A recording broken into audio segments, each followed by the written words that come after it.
오늘 말씀의 제목은 나를 사용하소서라는 말씀의 제목의 첫 번째 시간으로 부제목은 부르심, 우리를 부르심이라는 제목으로 함께 은혜 받길 소망합니다. 오늘 본문은 이사야의 소망장으로 유명한 장입니다. 이사야를 하나님께서 부르시고 이사야에게 소명을 허락하신 그 말씀이 나왔기에 소명장으로 불리고 있습니다. 이사야의 이름은 여호와가 구원하신다라는 뜻을 가지고 있습니다. 그는 예루살렘에서 태어나 그곳에서 교육받았습니다. 또한 그는 결혼을 하였고 스라의 두 자녀를 두었습니다. 스알 야숲과 마헬 살랄 하스바스라를 낳았습니다. 이사야는 정치적으로 매우 혼란한 시기에 사역을 했습니다. 이사야는 대략 20대에 부르심을 받았고 그렇게 사역을 시작하게 되었습니다.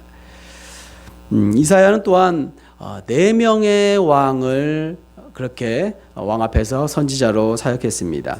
우시야 왕, 요담, 아하스, 히스기야 4대에 걸쳐서 선지자로 활동을 했고요. 약 50년 동안 유다를 특히 예루살렘을 중심으로 그렇게 사역을 한 선지자입니다.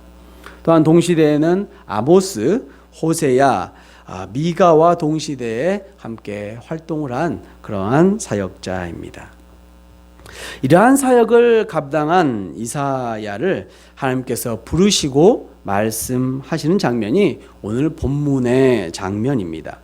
그런데 본문은 이사야에게만 소명을 주시는 것이 아니라 오늘날 저와 여러분에게도 똑같이 말씀하신다는 것입니다.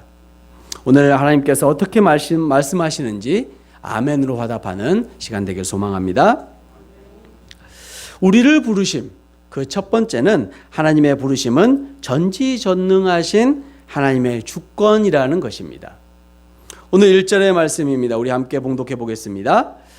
우시야 왕이 죽던 해에 내가 본즉 주께서 높이 들린 보좌에 앉으셨는데 그의 옷자락은 성전에 가득하였고.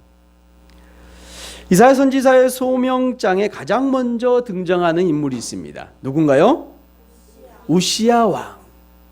우시야 왕이 등장하게 됩니다. 이 우시야는 여호와는 나의 힘이라는 뜻을 가지고 있는 그런 이름의 소유자입니다. 일명 아사랴로 불리기도 하죠. 부친 아마샤와 모친 여골리야 사이에서 태어났습니다. 16세에 유다 왕 제10대 왕이 되었죠. 그리고 나서 52년간을 다스렸습니다. 남북 왕국 왕들 중에서 가장 긴 통치 기간을 가지고 있는 사람이 오늘 우시야 왕입니다. 부왕 아마샤의 대적인 에돔과 블레셋, 아라비아 및 마온 사람들과 전쟁에서 승리를 하였습니다. 그의 업적을 또한 보면 여호와 보시기에 정직을 행하였으며 예루살렘 성에 망대를 세워 경고히 하였고 농경을 발전시켰으며 군대를 위해 무기를 예비하였고 종교, 정치, 경제적으로 탁월한 업적을 남겼다고 역대하 26장 4절에서 15절 말씀은 말씀하고 있습니다. 굉장히 큰 이스라엘 민족 가운데 업적을 남겼다는 것이죠. 다시 말하면 태평성대를 그 52년 동안 그렇게 이스라엘 백성들 가운데 행했다는 것입니다. 하지만 나라가 부강해지고 평안해지자 교만해져서 제사장만이 행할 수 있는 분향을 하려다가 여호와의 징계를 받아 나병을 입게 됩니다. 그로 인해서 우시야는 여생을 별궁에서 생활하게 되죠. 별궁에서 홀로 그렇게 생활하게 됩니다. 그러다가 죽은 후에도 조상들의 묘실에 묻히지 못하게 되는 그러한 삶을 살게 되는 것이 이 우시야 왕입니다. 한편 나병 발병 후에는 죽기까지 그의 아들 요담이 섭정을 하게 되지요. 우시아의 모든 행적을 선지자 이사야가 기록하고 있습니다. 그리고 우시아가 죽던 해에 이사야는 높이 들린 보좌에 앉으신 여호와의 영광을 목격하게 된다는 것입니다. 그래서 오늘 본문 6장 1절을 다시 한번 읽어보면 우시아 왕이 죽던 해에 그 52년 동안 태평성대를 누리면서 그렇게 통치하였던 52년이 끝나던 그 시점에 이사야를 하나님께서 부르시고 계시다는 것입니다.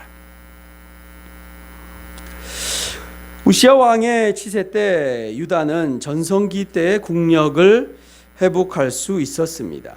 백성들은 태평성대를 향유했고, 그러나 그러한 외적인 번영 이면에는 제가 방금 말씀드린 것처럼 종교적으로는 부패한 상처가 남아 있었습니다.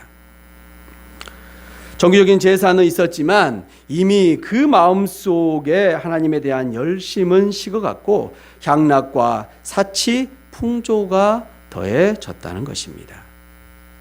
하나님과의 관계에 있어서 중대한 변화를 야기했다는 것이죠.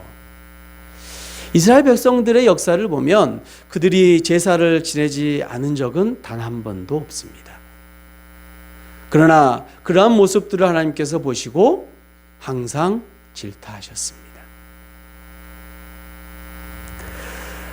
제사의 행위로만 하나님께서는 그 제사의 행위만 받으시는 분이 아니시라는 것이죠.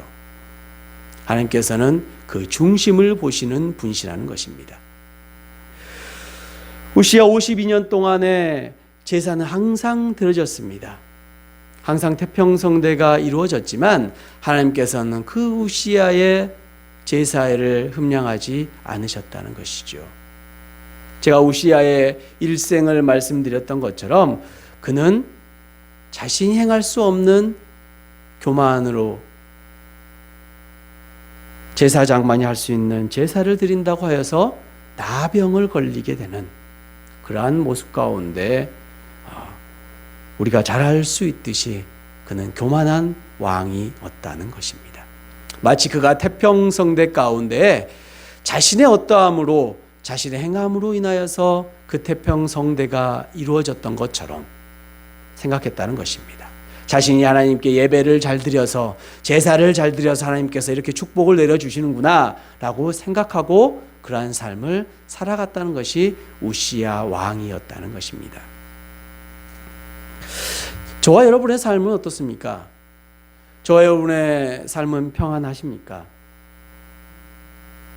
하루하루가 그렇게 평화로운 삶을 살아가고 혹시 계십니까? 그런데 그 삶 가운데에 여러분의 마음 가운데에 내가 주일마다 예배를 잘 드려서 하루하루를 주님을 잘 의지하는 삶을 살기 때문에 내가 이렇게 평화로운 삶을 사는구나.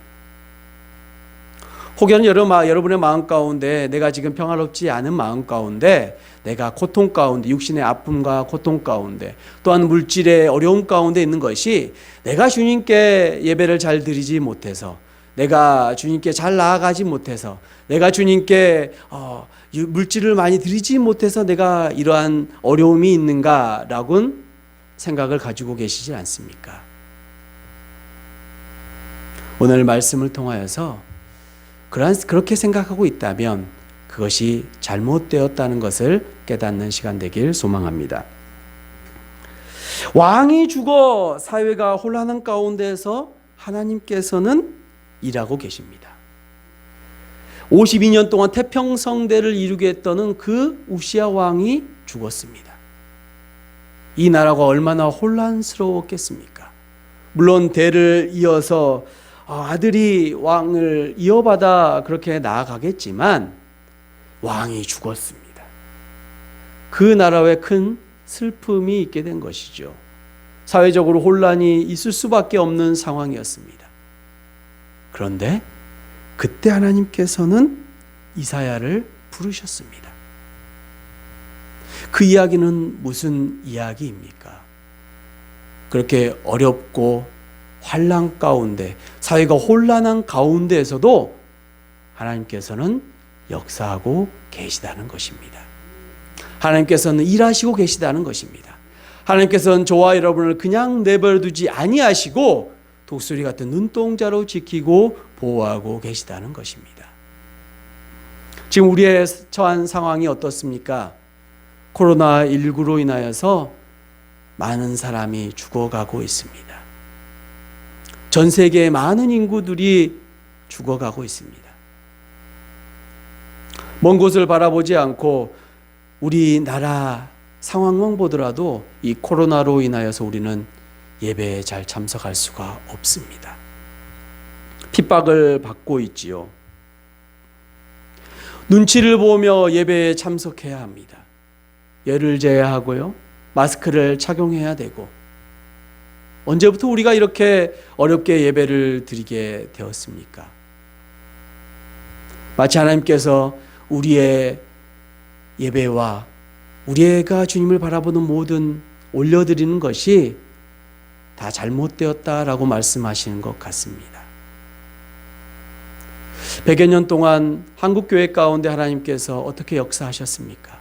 이 부흥이 전 세계에 듣지도 보지도 못한 그 부흥이 이 한국교회에 있지 않았습니까? 그와 더불어서 이 대한민국이 얼마나 이 세계 가운데 그렇게 경제적인 부를 누리고 살아왔습니까? 우리는 입으로 그렇게 항상 시인했습니다. 주님께서 도와주셔서, 주님께서 함께하여 주셔서, 주님께서 우리를 붙들어 주셔서 우리가 이렇게 부강한 나라가 되었고, 이렇게 마음 놓고 주님께 예배할 수 있는 예배자로 살게 되었다라고 입술로 그렇게 고백하였습니다. 하지만 우리의 모습이 이스라엘 백성들의 모습은 아닐까 돌아봅니다. 그들이 태평성대 가운데에 하나님께 제사하지 않지 않았습니다. 그들도 정성을 다한다고 하면서 분명히 제사를 드렸을 것입니다. 예배를 드렸을 것입니다. 그럼에도 하나님의 진노는 임했습니다. 이사야를 통해서 하나님께서 진멸하시겠다 말씀하셨습니다.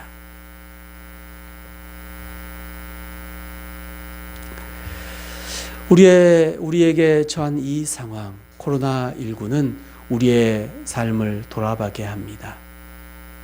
우리가 정말 진정으로 주님께 예배를 잘 드렸는가? 나의 온 마음, 온 정성을 다하여 주님을 의지하였는가? 내가 주일만 나오는 크리스찬은 아니었는가?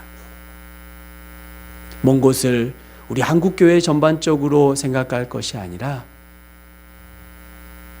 나를 돌아봐야 될 줄로 믿습니다. 하지만 오늘 말씀 가운데 보면 하나님께서 그럼에도 불구하고 하나님께서 일하고 계시다, 역사하고 계시다, 친히 우리를 부르시고 보호하신다라고 말씀하고 계신 것입니다. 그래서 이사야가 이제 이야기합니다. 내가 본즉 이라는 것은 이사야가 환상 가운데 보고 있다는 것을 의미하는 것이죠. 내적인 영의 눈으로 보고 있다는 것을 의미합니다. 여기에서 중요한 것은 이사야가 외적인 눈으로 보고 있느냐, 내적인 눈으로 보고 있느냐가 중요한 것이 아니라 무엇을 보고 있느냐가 중요한 것입니다. 도대체 이사야는 무엇을 보고 있습니까? 주께서 높이 들린 보좌에 앉으셨는데, 이사야가 보고 있는 장면은 주께서 앉아 계신 모습입니다. 그런데 그 앉아 계신 모습이 높이 들린 보좌에 앉아 계신다라고 말씀하고 있습니다. 환상 속에서 선지자는 지상의 예루살렘으로부터의 그 원형이라고 할 수 있는 하늘의 성전을 보고 있는 것이죠. 보좌에 앉으신 하나님, 하늘의 왕이신 하나님을 이사야가 보고 있다는 것입니다. 하나님의 왕, 하나님의 왕으로 계시다. 무슨 의미일까요? 하나님이 통치하신다라는 의미를 가지고 있는 것이죠. 하나님의 통치는 지상의 왕의 죽음에도 불구하고 쉼없이 계속 이루어진다는 것입니다. 보좌에 앉으셨는데 그 옷자락은 성전에 가득하였고, 여호와 하나님의 그 옷자락이, 여호와 하나님의 그 옷자락 그 끝이 성전에 가득 차였다고 말씀하고 있습니다. 이 옷자락은 무엇을 의미하는가요? 이 옷자락은 왕의 위엄을 나타내는 것입니다. 하나님의 옷자락이 성전에 가득 찰 만큼 방대하게 있다고 이야기하고 계신 것입니다. 왕들은 보통 흘러내리는 긴 옷을 입고 다니죠. 그 옷자락, 그 옷이 무엇을 의미합니까? 바로 위엄을 의미합니다. 그 왕의 위엄이, 여호와 하나님의 그 위엄이 성전, 그 성전에 가득 넘친다고 이야기하고 있습니다. 이사야가 보고 이사야가 느끼고 있는 것을 이야기하고 있는 것이죠. 바로 여호와 하나님의 그 통치하심에 그 장엄함, 그 위엄이 온 성전에 가득 차 있다고 이야기하고 있습니다. 이 성전이라는 것은 건축된 궁전, 여호와의 성전을 의미하고 있습니다. 사도 요한은 이 모습을 이렇게 이야기하고 있습니다. 요한복음 12장 42절에는 이사야가 이렇게 말한 것은 주의 영광을 보고 주를 가리켜 말한 것이다 라고 고백하고 있습니다. 다시 말하면 이사야가 본 이 영광은 주 예수 그리스도의 영광이다 라고 사도 요한은 고백하고 있는 것이죠. 이 영광은 죄 많은 인간이 감당하기에는 너무나 크고 비밀한 것이어서 실체를 그대로 드러내기보다는 긴 옷자락으로 감추어서 그렇게 표현하고 있다는 것입니다. 그러나 주의 영광이 있어서는 그 감추임조차도 영광이겠지요. 하나님께서 입고 계시는 그 옷자락 끝에 그 작은 그 영광도, 그 감추려고 했던 그 영광도 저와 여러분이 보기에, 이사야가 보기엔 너무나 크고 위대한 영광이었다는 것입니다. 그래서 이사야는 표현하고 있는 것이 그 옷자락은 성전에 가득하게, 하나님의 영광이 가득하게 차져 있다라고 표현하고 있는 것입니다. 그 영광이 어떻게 표현되고 있습니까? 2절의 말씀입니다. 스랍들이라고 표현하고 있습니다. 그 영광이 어떻게 표현되고 있냐면 그 스랍들은 모이고 섰는데 라고 표현하고 있습니다. 스랍들은 무엇을 의미합니까? 천사들을 의미하는 것이 아닙니까? 그 천사들이 모시고 섰다라는 것입니다. 스랍들이 모시고 섰는데, 이 모시고 섰다는 표현은 그 위에 섰는데, 다시 말하면 봉사하는 자세로 나타났다는 것이죠. 하나님 앞에 스랍들이 나타났다는 것입니다. 스랍들이 그 앞에 서 있는데 하나님이 명령하시면 즉시 행하기 위해서 그 앞에 섬기는 모습으로 나타나고 있다는 것입니다. 그런데 그 스랍들이, 그 천사들이 어떤 모습을 가지고 있습니까? 각기 6날개가 있다고 이야기합니다. 6날개, 세 쌍의 날개를 의미하겠지요. 6날개를 가지고 있는데 그 6날개 중에서 그 둘로는 자기의 얼굴을 가리고, 6날개 중에서 그 한 쌍, 가장 위에 있는 한 쌍을 의미하겠죠. 그 한 쌍으로는 자신의 눈을 가렸다고 이야기하고 있습니다. 그들의 얼굴을 가린 것은 주의 거룩하심과 그 영광을 직접 볼 수 없기 때문이겠죠. 너무나 빛난 여호와 하나님 앞에 그 빛을, 그 영광을 직접 바라볼 수 없기에 그의 날개로 그의 얼굴을 가리고 있는 것입니다. 또한 그 둘로는 자기의 발을 가리었다고 이야기합니다. 두 날개로 발을 가린 것은 먼지에 자주 더럽혀지는 발에 상대적으로 불경건성 때문이겠지요. 우리가 발은 가장 우리 몸 가운데 천한 것이지 않겠습니까? 그래서 우리의 천한 부분도 주님 앞에는 나아갈 수 없기에 그들의 발을 날개로 가리운 것입니다. 그리고 남은 두 날개로는 날며라고 고백하고 있습니다. 이 남은 날개는 본래의 목적과 같이 날개짓으로 그렇게 날고 있는 것이죠. 왜 그렇게 날고 있는 것입니까? 하나님께서 명령하시면 신속하게 그 명령을 수행하기 위해서 날개짓을 하고 있는 것이죠. 그렇게 천사들이 주님 앞에 서 있습니다. 하나님 앞에 그렇게 대기하고 있습니다. 하나님께서 명령하시면 그 말씀을 즉각 시행하기 위해서 그렇게 대기하고 있는 것이죠. 그런데 그냥 서 있는 것이 아니라 이 스랍들, 이 천사들이 3절에 어떻게 하고 있는지를 이야기해 줍니다. 우리 함께 봉독하겠습니다. 서로 불러 이르되 거룩하다 거룩하다 거룩하다. 이들이 서로 불러서 이야기하고 있습니다. 뭐라고 이야기합니까? 거룩하다 거룩하다 거룩하다.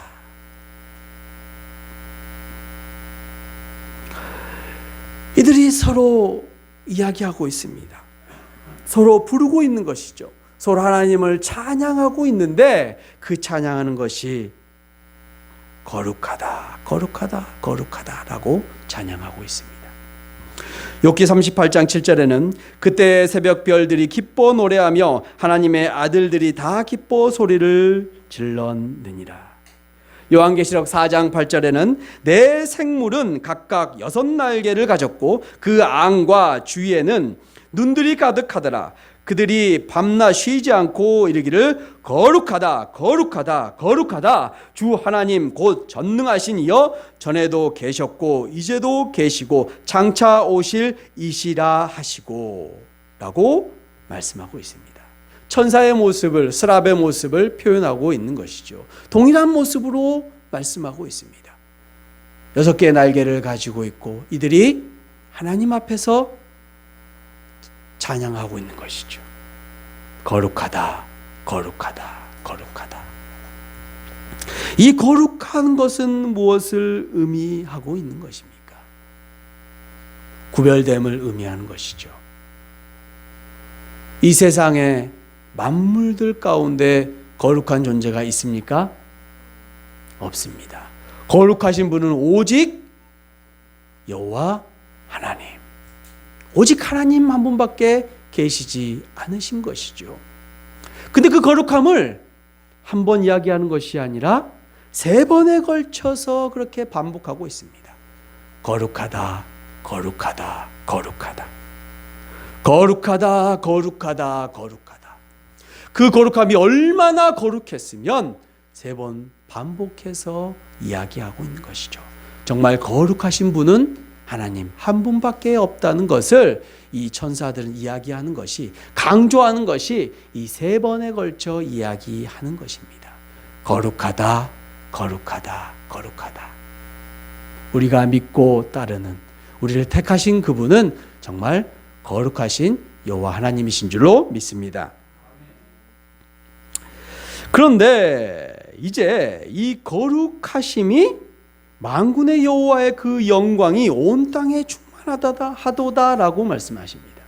이 거룩함, 이 영광, 그 영광이 여호와 하나님의 통치하심으로 말미암아 이 땅 가운데 온 땅에 충만하다라고 말씀하고 있는 것이죠.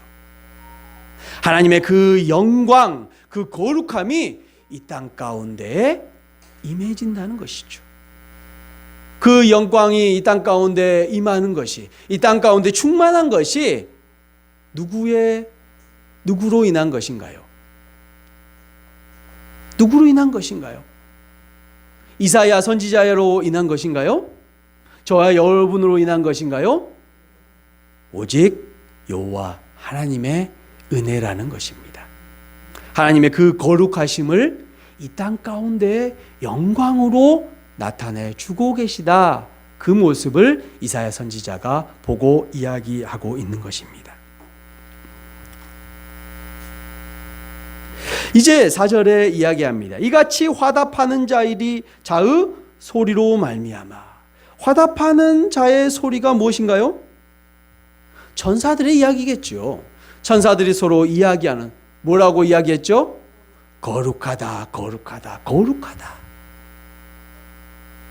화답하다라는 표현을 보니까 이 거룩하다는 천사들의 이 이야기가 한 목소리로 이야기하다는 것보다는 한 두 부류 정도, 아니면 여러 부류가 나와서 이쪽에서 거룩하다, 거룩하다라고 이야기하면 또 이쪽에서 거룩하다, 거룩하다라고 하나님을 찬송하는 모습을 연상할 수 있을 것입니다. 그런데 우리 4절 함께 봉독했으면 좋겠습니다. 이같이 화답하는 자의 소리로 말미암아 문지방의 터가 요동하며 성전의 연기가 충만한지라. 아멘. 아니, 이 거룩하다, 거룩하다, 거룩하다라는 이 소리가 그 소리로 인하여서, 천사들의 그 소리로 인하여서 문지방의 터가 요동하였습니다. 이 문지방은 누가 있는 것인가요, 지금? 이사야가 있는 곳이죠. 이사야가 있는 그곳의 문지방이 요동했다는 것입니다. 그 문지방에 지진이 났다는 것이죠.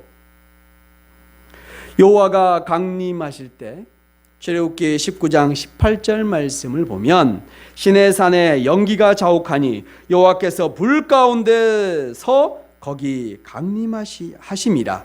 그 연기가 옹기가마 연기같이 떠오르고 온 산이 크게 진동하며.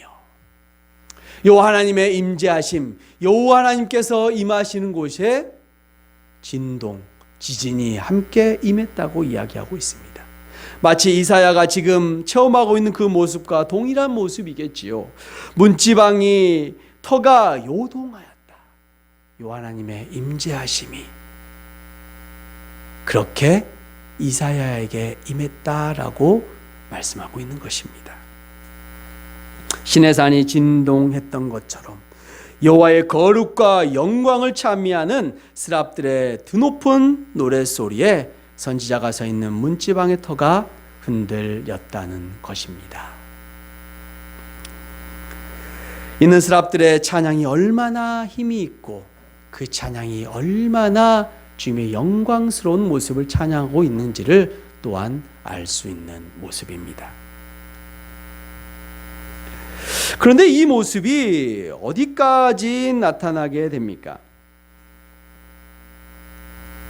그 모습이 성전의 연기가 충만한지라라고 이야기하고 있지요.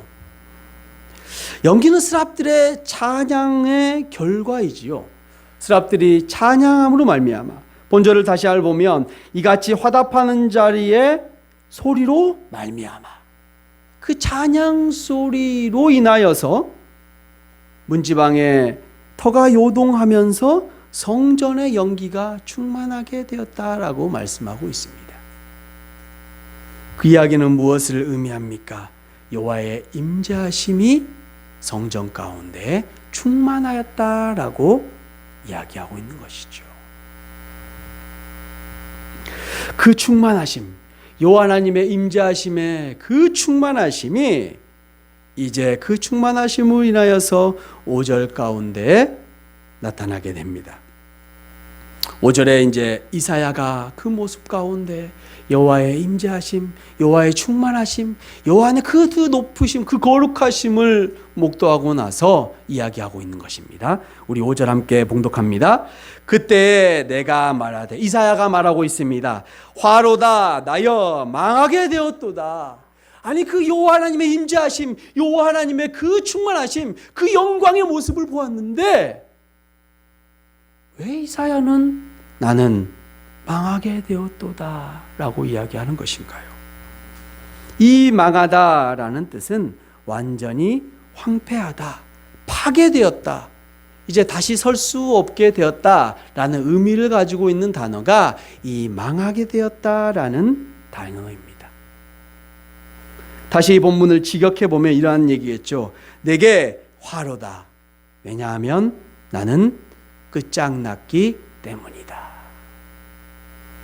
여호와 하나님의 그 놀라우신 거룩하심과 영광의 모습을 바라보았고 이스라엘들 천사들의 거룩하다 거룩하다라는 찬양 소리와 함께 이제 여호와 하나님께서 이곳 가운데 임재하게 되었습니다. 그런데 이사야는 그 모습을 보고 나서 이제 화가 내게 임하였구나. 나는 이제 망하였다. 나는 이제 죽게 되었구나 라고 이야기하고 있는 것입니다. 왜 그렇다고 이야기합니까? 그 뒤에 이어서 이야기합니다. 함께 봉독합니다. 나는 입술이 부정한 사람이요 나는 입술이 부정한 백성 중에 거주하면서. 이사야가 뭐라고 얘기합니까? 나는 입술이 부정한 사람이다. 입술이 부정한 사람이다. 입술이 부정한 것이 무엇을 의미합니까? 바로 자신의 죄를 의미하는 것이죠. 자신의 죄 가운데 특별히 부정한 입술을 지목하고 있는 것입니다. 이사야 선지자는 알고 있었지요. 그가 구약 가운데에 그렇게 출애굽한 이스라엘 백성들 가운데 하나님께서 어떻게 임하였고 율법을 분명히 알고 있는 이사야 선지자는 여호와 하나님에게는 죄 가운데 있는 자녀들은 하나님께 가까이 갈 수 없다는 것을 알고 있었기에 그가 이제 나는 죽었구나. 나는 망하였구나. 내가 하나님을 바라봤으니 망하였구나 라고 이야기하고 있는 것입니다. 이 부정한 입술을 의미는 두 가지 의미로 바라볼 수가 있습니다. 첫 번째는 정결한 입술로 여호와를 찬양하는 스랍들의 모습과 자신의 모습을 대조할 때 충격을 받았다고 볼 수 있는 것이죠. 정결한 입술로 스랍들이 하나님께 거룩하다, 거룩하다, 거룩하다라고 입술을 열어 거룩함을 찬양했는데 자신의 입술을 보니 자신은 그렇게 살아오지 않았다는 것입니다. 두 번째 모습은 마음으로 범죄한 것이 입으로 표출되기 때문입니다. 예수님께서 말씀하셨습니다. 마태복음 15장 11절 말씀에 입으로 들어가는 것이 사람을 더럽게 하는 것이 아니라 입에서 나오는 그것이 사람을 더럽게 하는 것이니라. 부정한 입술이 모든 죄악을 총체적으로 나타내고 있기 때문입니다. 이사야 선지자가 내 입술이 부정하다라고 이야기한 것은 그저 입술만 부정한 것이 아니라 이사야 선지자의 모든 것들이 지금까지 과거에 행한 것들뿐만 아니라 지금 이 순간에도 이사야 선지자가 이야기하고 있는 모든 것이 생각조차도 부정하다, 죄 가운데 있다라고 이사야가 이야기하고 있는 것입니다. 그렇기 때문에 하나님께 가까이 갈 수 없는 존재이다. 나는 망하였구나. 나는 이제 죽었구나 라고 이야기하고 있는 것이죠. 야고보서 3장 2절에는 이렇게 말씀하십니다. 우리가 다 실수가 많으니 만일 말에 실수가 없는 자라면 곧 온전한 사람이라 능히 온몸도 굴레 씌우리라. 야고보 기자가 뭐라고 말씀하십니까? 뭐라고 말하고 있습니까? 입술로 실수하지 않는 자가 정말 온전한 자라고 이야기하는 것은 우리의 입술은 그러한 입술이라는 것입니다. 우리의 말은 그러한 능력을 가지고 있다는 것입니다. 우리의 입으로 말하는 것은 우리 안에 있는 것들을 표출하는 것이기에 우리의 죄악된 것을 표출하게 되는 것이죠. 반대로 말하면 무슨 이야기입니까? 우리가 입술로 우리 형제자매를 사랑하는 말을 한다면 그것은 입술로만 하는 것이 아니라 우리의 마음 깊은 곳에서 나오는 바로 하나님의 사랑을 표출한다고 할 수 있는 것입니다. 이 입술이 부정한 이사야는 또 이야기하는 것이 나는 나의 입술이 부정한 백성 중에 거주하면서 라고 이야기합니다. 그뿐만 아니라 자기의 입술이 부정한 것은, 자기가 죄 가운데 산 것은 자기뿐만 아니라 그 이유가 바로 부정한 백성 중에 거주하였다라고 이야기하고 있습니다. 선지자는 백성의 죄악에 대하여 선지자로서 깊은 책임감을 가지고 있는 것이죠. 이 백성들이, 이스라엘 백성들이 범죄한 것이 바로 자기 때문이다라고 이야기하고 있는 것입니다. 이사야서 5장에는, 바로 앞장이죠, 5장에는 포도원에 대한 이야기가 나옵니다. 5장 1절 말씀은 나는 내가 사랑하는 자를 위하여 노래하되 내가 사랑하는 자의 포도원을 노래하리라. 내가 사랑하는 자에게 포도원이 있으며 심히 기름진 사내로다. 땅을 파서 돌을 제하고 극상품 포도나무를 심었도다. 그 중에 망대를 세웠고 또 그 안에 술틀을 팠도다. 좋은 포도 맺기를 바랐더니 들포도를 맺었구나. 좋은 포도 열매를 맺기를 원해서 이스라엘 백성들을 택하였는데 들포도를 맺어버렸다라고 이스라엘 백성들의 그 죄악상을 이야기하고 있는 것이죠. 하지만 이사야는 그 이스라엘 백성들의 잘못이 자기 때문이다라고 오늘 5절 가운데 이야기하고 있는 것입니다.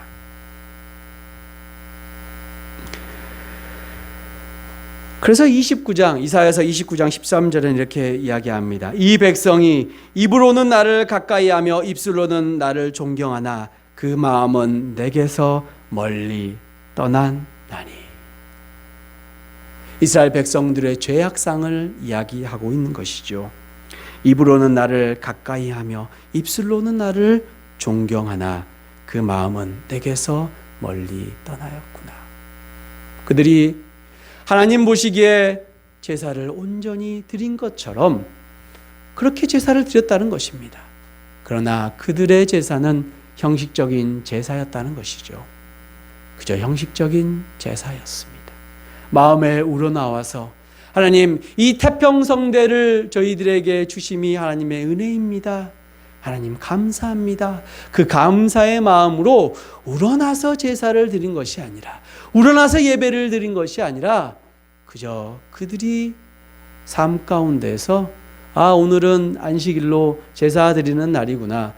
내가 이런 범죄를 지었네. 양소 데리고 가서 그렇게 피해 제사를 그냥 형식적으로 드렸다는 것입니다. 죄 가운데 죽을 수밖에 없는 자임에도 불구하고 그 자인 우리를 양소로 대신해서 핏값으로 우리의 죄를 사해 주신 그 은혜를 잊어버리게 되었기 때문에 이스라엘 백성들에게는 이러한 저주가 임하게 된다는 것이지요. 그래서 만군의 여호와이신 왕을 배웠습니다. 이제 이 죄악 가운데 있는 죄악 덩어리인 이 이사야가 고백하고 있는 것은 만군의 여호와이신 왕을 배웠습니다. 내가 죄 중에서 여호와 하나님을 배웠습니다. 주님께서 주신 그 사명, 그 이스라엘 백성들에게 회개하라고 그렇게 이야기해야 되고, 그렇게 이스라엘 백성들을 회개하게 만들어야 되는 것이 나의 사명이고 소명이었는데 내가 그 사명을 감당하지 못했습니다. 내가 정말 죄인 중에 죄인입니다. 그러기에 저는 이제 망하였습니다. 자신의 모습을 돌아보고 회개하며 나아가는 모습이 이사야의 모습이었다는 것입니다. 성전 가득 뒤덮인 긴 옷자락, 주변에서 쉼없이 찬미하는 스랍들의 모습에서 선지자는 이 같은 인상을 가질 수밖에 없었을 것입니다. 여호와 하나님, 그 전지전능한 하나님을 보았을 때, 그 영광의 빛을 바라보았을 때 이사야는 자기의 죄악된 모습들이 드러났을 것입니다. 영광의 그 빛으로 이사야 안에 있는 그 죄악된 어둠들이 드러났다는 것입니다. 그랬을 때 이사야는 자신의 모습을 돌아보고 그렇게 주님 앞에 저는 죄인입니다. 저는 죄인입니다. 저를 벌하여 주옵소서라고 회개했다는 것이지요. 이사야가 왜 망했다고 하고 있습니까? 자신의 죄인임을 알기에 그렇습니다. 만군의 여호와 하나님의 거룩하심을 보았을 때 자신은 부정한 자라는 것입니다. 귀로만 듣던 하나님을 직접 눈으로 배웠을 때 자기의 작아짐을 느꼈다는 것입니다. 우리를 부르신 하나님, 이사야를 부르신 하나님은 살아계신 만군의 여호와 하나님이십니다. 그 하나님이 이사야를 부르셨고 이사야 가운데에 보여주셨습니다. 나는 만군의 여호와 하나님이라고. 그랬을 때 이사야가 어떻게 반응했습니까? 하나님, 주님은 영광의 하나님이십니다. 주님의 영광의 하나님을 바라볼 때, 전지전능하시고 만군의 여호와 하나님을 바라볼 때 저는 죄인입니다. 저를 선지자 삼아주셨는데 저는 그거에 보답하지 못한 삶을 살았습니다. 주님이 저를 택하시고 불러주셨는데 저는 그 부르심에 합당하게 살지 못했습니다. 제가 죄인입니다. 라고 고백하며 이사야는 나아갔다는 것입니다. 저와 여러분을 하나님께서 불러주셨습니다. 하나님께서 태초전에 택하여 주셨습니다. 그 택함은 우리의 어떠함으로 택한 것이 아니라 오로지 전적인 주님의 은혜인 줄로 믿습니다. 그 은혜를 잊지 않는 저와 여러분 되길 소망합니다. 이제 우리를 부르신 그 두 번째입니다. 하나님께서 친히 거룩하게 하셨다는 것입니다. 이사야를 하나님께서 부르시고 하나님께서 보여주시고 현현하여 보여주셨습니다. 그랬을 때 이사야가 자기의 모습을 깨닫고 저는 죄인입니다. 주님 저를 죽여주옵소서. 저는 주님 앞에 나아갈 수 없는 자입니다라고 고백했을 때 이제 하나님께서 말씀하시고 하나님께서 친히 거룩하다 하신다는 것입니다. 6절의 말씀입니다. 함께 봉독합니다. 그때 그 스랍 중에 하나가 부젓가락으로 제단에서 집은 바 핀 숯을 손에 가지고 내게로 날아와서. 그때입니다. 그때가 어느 때입니까? 이사야가 죄를 자백하고 회개하고 주님 저는 죄인입니다. 저에게서 떠나시옵소서. 저는 죄인입니다. 저는 이제 죽어 마땅한 자입니다. 라고 그렇게 고백했을 때에 그때에 스랍들이 움직입니다. 천사들이 움직입니다. 천사들이 왜 움직이는 건가요? 천사들이 자기 마음대로 움직이나요? 하나님이 명령하셨으니까요.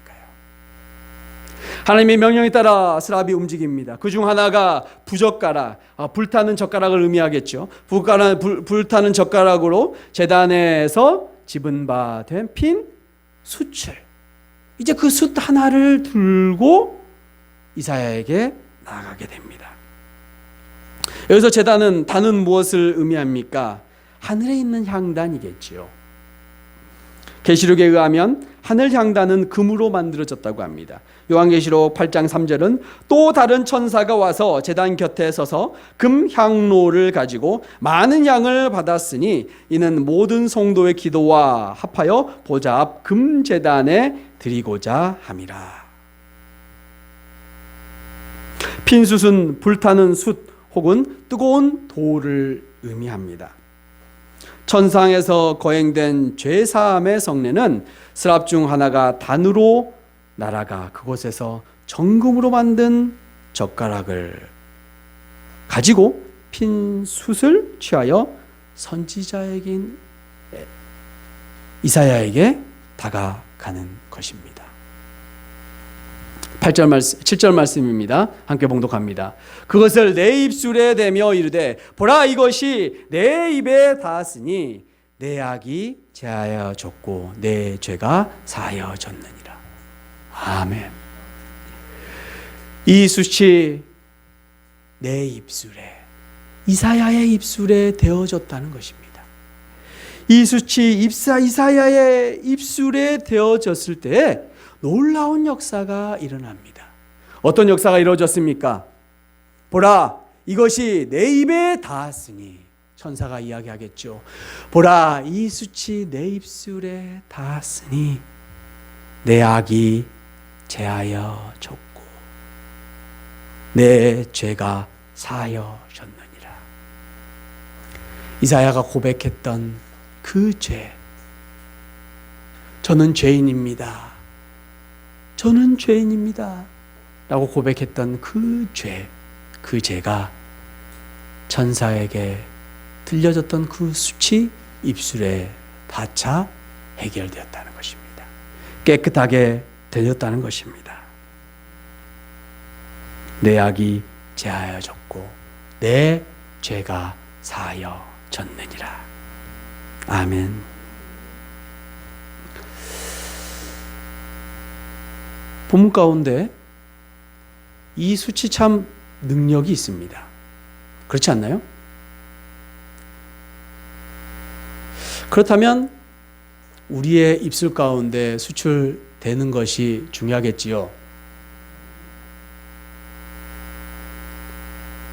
그런데 우리는 숯이 있나요? 다시 한번 본문을 자세히 한번 보겠습니다. 잘못 보게 되면 제가 처음부터 다시 설교를 해야 됩니다. 6절의 말씀입니다. 그때는 이사야가 회개를 했을 때죠. 스랍 중 하나가 부젓가락으로 가지고 숯을 가지고 손에 가지고 내게 날아와, 이사야에게 날아와 입술에 그 숯을 댔다고 이야기합니다. 우리가 이 행동만 중요하게 볼 것이 아니라 이 스랍, 이 천사가 왜 왔느냐 이거죠. 다시 말하면 이 천사를 누가 보냈냐 이거입니다. 누가 보내셨습니까? 하나님이 보내셨다는 것입니다.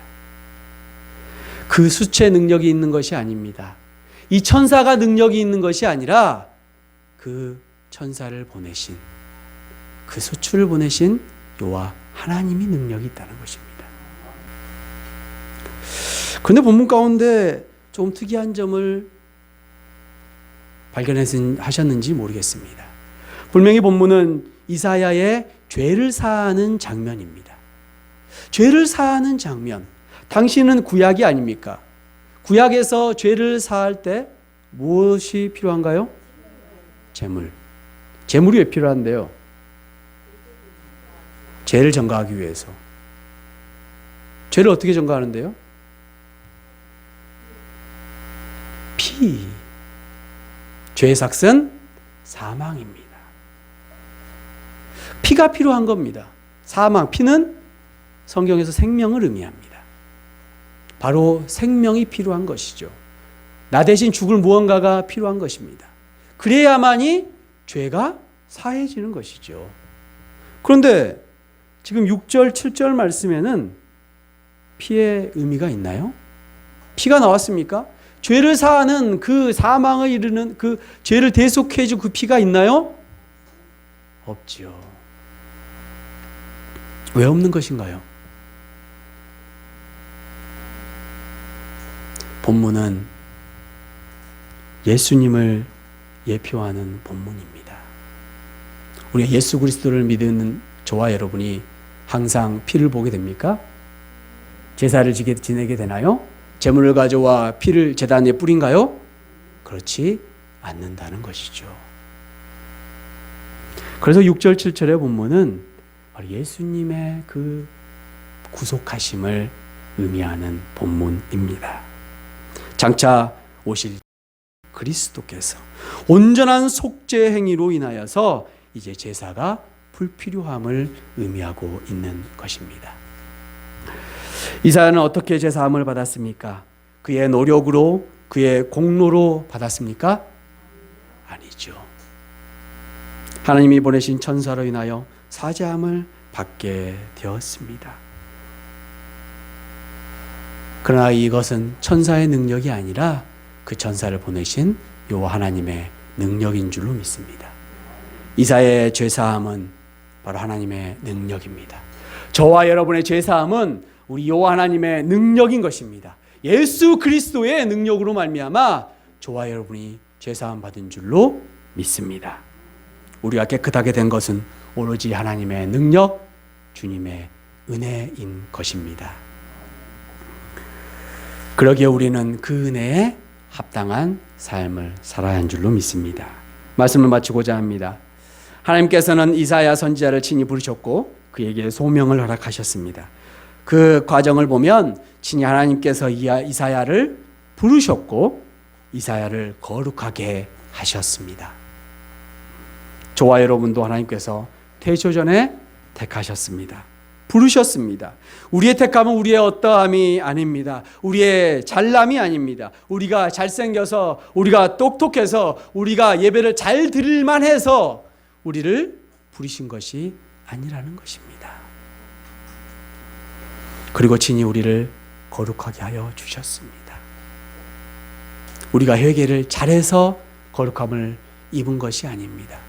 우리가 주님께 눈물로 회개해서 주님께서 그 모습을 보시고 죄사함을 주신 것이 아니라는 것입니다. 어떤 피해 제사를 통해서가 아니라 오직 예수 그리스도를 믿음으로 말미암아 정결케 된 줄로 믿습니다. 그것이 은혜입니다. 그 은혜에 합당한 삶을 우리는 살아야 합니다. 그 삶은 어떤 삶을 사는 것일까요? 그 합당한 삶은 우리가 두 손 들어 주님, 제가 여기에 있습니다. 저를 사용하여 주옵소서라고 고백해야 되는 줄로 믿습니다. 우리 이 시간 함께 고백했으면 좋겠습니다. 우리 두 손 들어 고백했으면 좋겠습니다. 주님, 제가 여기 있습니다. 저를 사용하소서. 주님, 제가 여기 있습니다. 저를 사용하여 주옵소서. 아멘. 우리 함께 찬양하십니다. 주님, 내가 여기 있사오니